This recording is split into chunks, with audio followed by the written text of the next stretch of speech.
Magandang araw mga idol. Ako pala nga na ipaparoon sa aming bundok sa ng magabisi-bisihan muna. Masyado kong salungahin yan kaya ganyan ang aking paghihitsura o.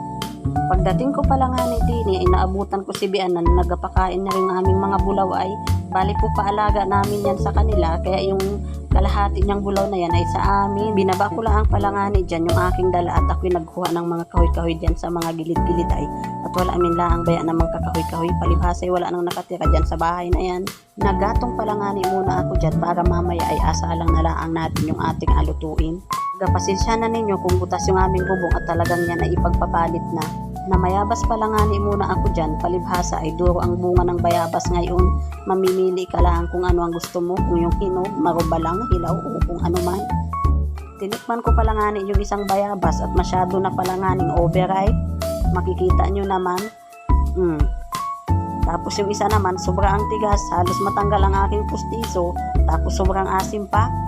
Binalatan ko na pala nga na ring daladala kong langka na galing pa sa Malibago at yung langka na yan ay gulpi ang lunot baya naman. Yan ang aking apaulam sa aking mga magtatrabaho ngayon. Ako pala nga ni ay mag-asalang muna dyan ng sinaing, bali 3 takal yung aking sinaing dyan.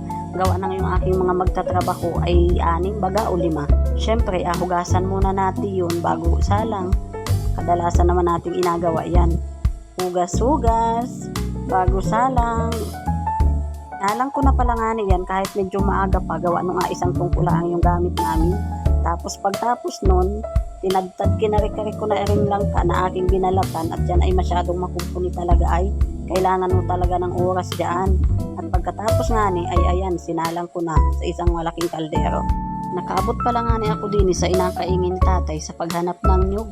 Kung makikita nyo dun sa isang reels ko, dyan ako nakaabot sa kaingin na yan. Makapaghanap lang ng nyug na panggata.